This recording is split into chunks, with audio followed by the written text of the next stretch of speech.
E aí, gente, tudo bem?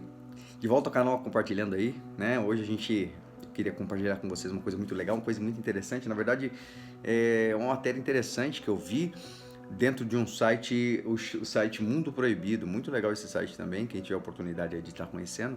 E fala de um assunto assim, pra gente, um prato cheio, né? Como eu digo. A gente que é curioso, a gente que gosta assim dessa questão, né, desse conhecimento todo amplo, mundial, né, essas coisas, esses mistérios, né, que a gente sempre tem falado. E esse material é um material muito legal. Eu queria falar para vocês hoje de 5 objetos aqui. A gente vê muito isso em muitos canais, né? A gente vê muito isso acontecendo em vários canais. 5 fatos, né, interessantes que a ciência não explica e tal. E às vezes eu entro nesses aí porque eu sou curioso, eu gosto, como vocês sabem. E aí acaba sendo alguma coisa que não é muito relevante. Mas esse material é um material arqueológico, já ouvi sobre esse assunto, é um assunto muito interessante mesmo, e fala de 5 objetos aqui que os cientistas até hoje, dentro do conceito aí exato que a ciência prega, né, essa coisa de o explicável é a realidade e o inexplicável é apenas abstrato, é algo que não devemos dar muita atenção. E tem 5 objetos aí que deixa louca a ciência aí com relação a tudo isso.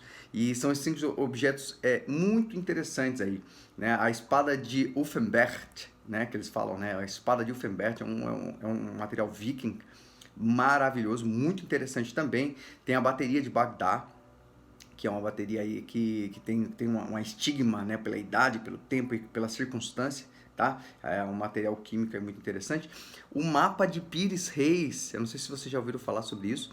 O mapa de Pires Reis é um mapa que mostra duas coisas que pra gente hoje seria fora da realidade, né? Uma mostra a Atlântida e segundo mostra a Antártida, né? Sem gelo, até conectado aí com a América, uma coisa interessantíssima. E a máquina de Antecítera. Antecítera é uma máquina que os gregos aí demonstra a grandiosidade do conhecimento grego da época, aí, muito interessante. E, por fim, aí uma pulseira de 70 mil anos. Você conhece um pouquinho e sabe que o ser humano não está tanto tempo assim em desenvolvimento, ou a capacidade ideológica, segundo a ciência do homem, não era capaz, né, de fazer isso que a gente vai ver um pouquinho aqui. Eu acho isso muito interessante. Espero que você goste, né? Espero que você curta. Isso é muito interessante. Então a gente vai começar aqui falando um pouquinho sobre essa espada de Uffenbert, né? Ou Uffenbert, né? Eu não sei falar muito bem o Vikings, né? O vikinguês, vamos dizer assim, mas é uma coisa muito interessante. Se liga só que interessante, olha só. Ao longo de toda a história aí, a gente se depara com muitas descobertas arqueológicas aí que despertam nossa imaginação, né? Enigmas aí rodeados de mistérios e claro que um tanto mais aí de pesquisas que se aprende aí, as coisas que se aprendem dentro das pesquisas. Porém, assim, existem algumas coisas que ultrapassam o entendimento humano, como eu falei para vocês. Como explica duas esferas semelhantes encontradas em escavações arqueológicas datadas aí de 2,5 milhões de anos, por exemplo. Porém, um desses objetos é um metal, né, feito de uma substância esponjosa. Um pilar de ferro com quase 2.000 anos que não se corrói? Essa é a pergunta que eles têm feito aí.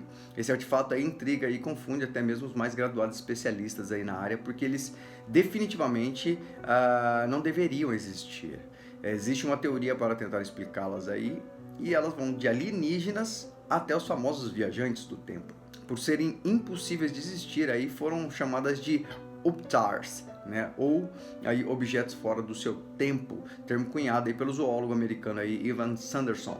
Embora os anos tenham passado, o mistério continua. E um desses objetos, no caso aqui, é essa espada. Como, por exemplo, explicar a existência de uma espada séculos antes da Revolução Industrial. Uma espada viking de Uffbert, feita de um metal tão puro que confunde arqueólogos, já que a tecnologia para forjar tais materiais aí havia sido inventada apenas 800 anos depois. No total foram encontradas cerca de 170 espadas datadas de 800 a 1000 anos depois de Cristo. O documentário aí da National Geographic, intitulada O Segredo das Espadas, quem tiver a oportunidade aí pode estar dando uma olhada, que fala sobre isso que a gente está mostrando aqui, mostrou que na composição da espada aí foram encontrados 3 vezes mais carbono do que qualquer outro material da época.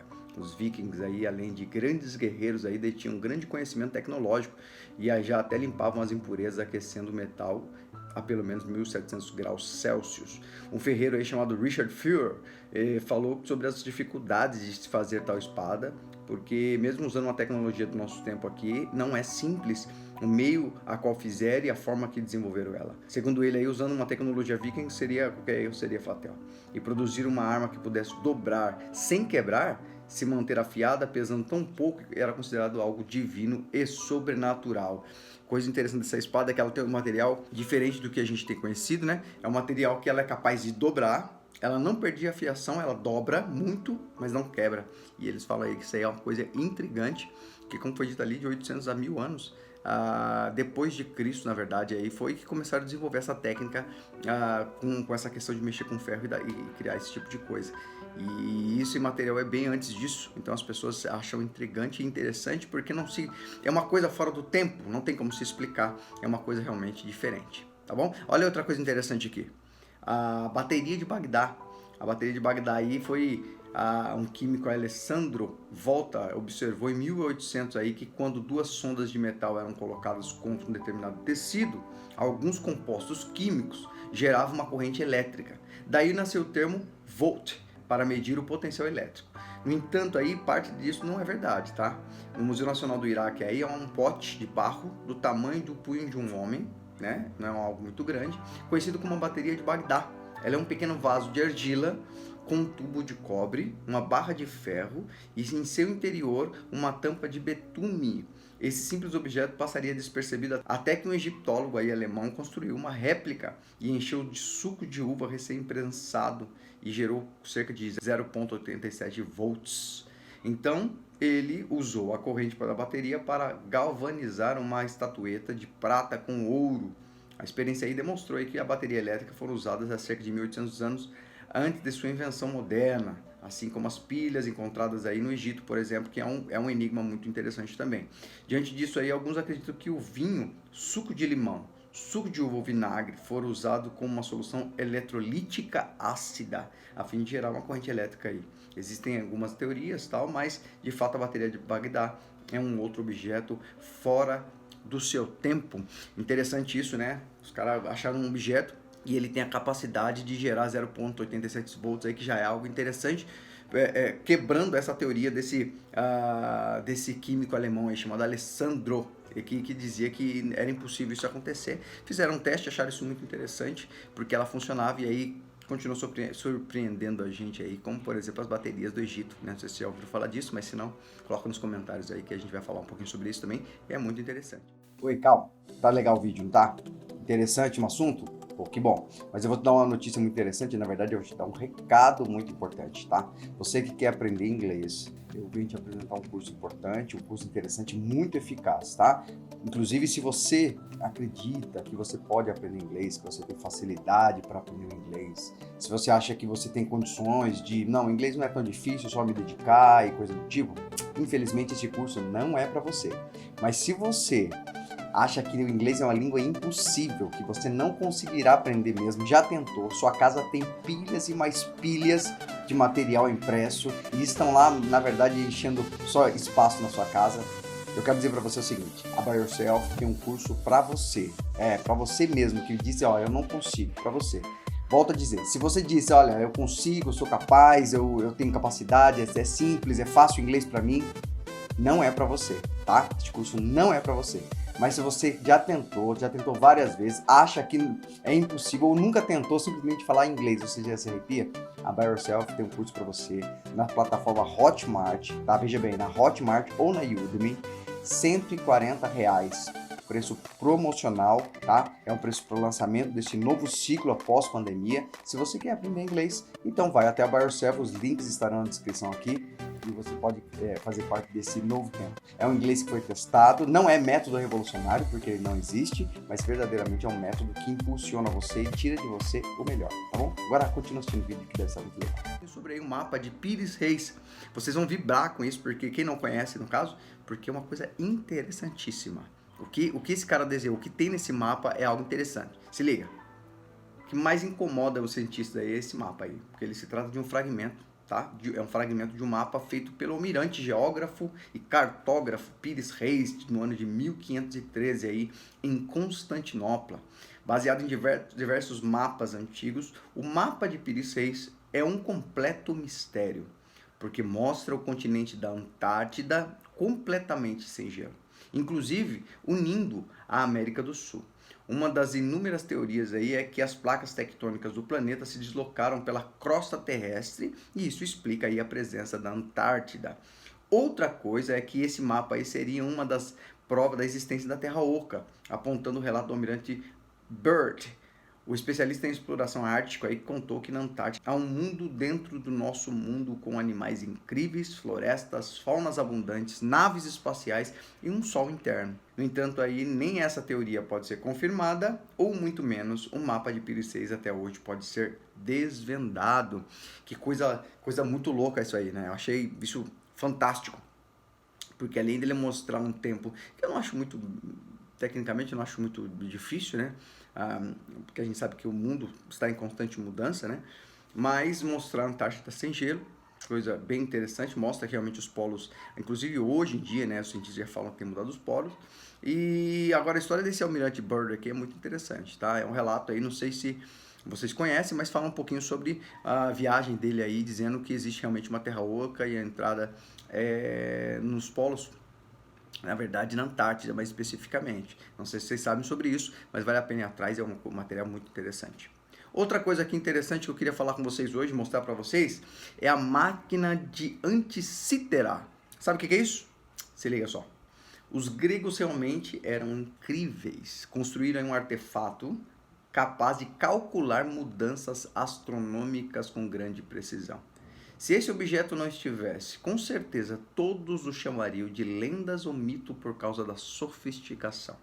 A máquina de Anticítera é um completo mistério por causa da sua constituição, técnicas e funções que os relógios modernos não possuem. Os especialistas explicam que quando o usuário girava o botão, as engrenagens das 30 rodas dentadas ativavam 3 mostradores nos 2 lados do aparelho. Isso permitia que o usuário pudesse prever ciclos astronômicos muito usados em relação ao ciclo de 4 anos dos Jogos Olímpicos. Os povos antigos tinham o Sol e a Lua como referência dos calendários, como nós sabemos. Podemos até falar que a máquina de Anticítera tivesse 1001 utilidades, já que os navegadores se orientavam pelas estrelas e os babilônicos usavam para prever eclipses, tidos como presságios ruins. Máquina de Anticítera, algo extraordinário, tá? Algo extraordinário. Quem quiser se aprofundar sobre isso, é uma coisa muito fantástica, porque fala realmente de uma máquina que, pro tempo, como eles manipulavam ali o material naquela época, principalmente metais e coisas do tipo, é a coisa muito fora do seu tempo. Mas ainda não é o mais incrível. Deixei pro final aqui o que é mais incrível com relação a isso que a gente tem falado aqui. Existe uma pulseira de aproximadamente 70 mil anos. Isso mesmo, 70 mil anos. Algo incrível, espetacular. Se liga só. Conhecida aí como a mais antiga pulseira de pedra do mundo até o momento, o que se sabe por uma das primeiras espécies de seres humanos chamadas Denisovan, por volta de 65 mil e 75 mil anos. Encontrada em 2008 em Formosa, na Sibéria, esse objeto intriga os pesquisadores porque vai contra tudo que aprendemos que os povos antigos aí foram capazes de fazer objetos notáveis. Quando exposta ao sol, ela reflete os raios solares e à noite, exposta ao fogo, ela produz um tom de verde profundo. Outro ponto curioso e desconhecido é como foram feitos os furos, já que as últimas análises demonstram que velocidade de rotação da broca era bastante alta.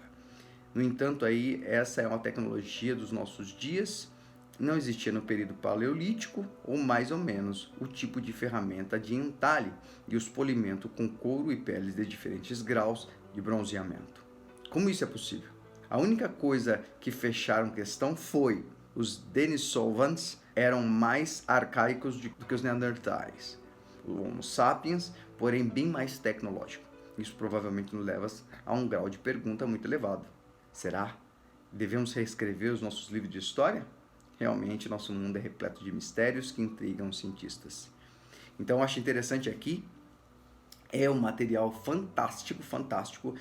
Pelo tempo, você viu meio que a dicotomia aí, né? A ideia meio dúbia aí. Como um povo que existiu, eles entendem que sim, existiram esse povo, mas eram bem mais pré-históricos, mas mesmo assim conseguiram fazer um material com a capacidade, principalmente os furos, tá? Os furos muito precisos, precisava de muita velocidade para fazer um material assim tão preciso, com furos tão precisos. A pedra também não sabe distinguir que material é, não é muito conhecido.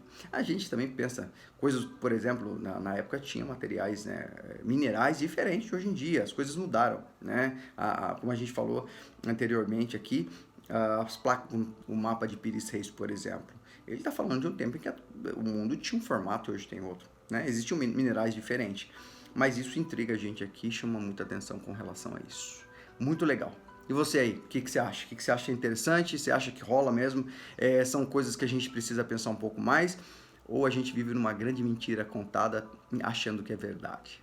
Bom, eu tenho as minhas posições. Eu acredito que a gente sabe muito pouco e fala muito mais daquilo que não sabemos do que propriamente daquilo que a gente pode conhecer. Espero que você tenha gostado desse vídeo. A gente se encontra no próximo vídeo aí com coisa diferente, coisa nova e com coisas mais intrigantes para nos fazer pensar.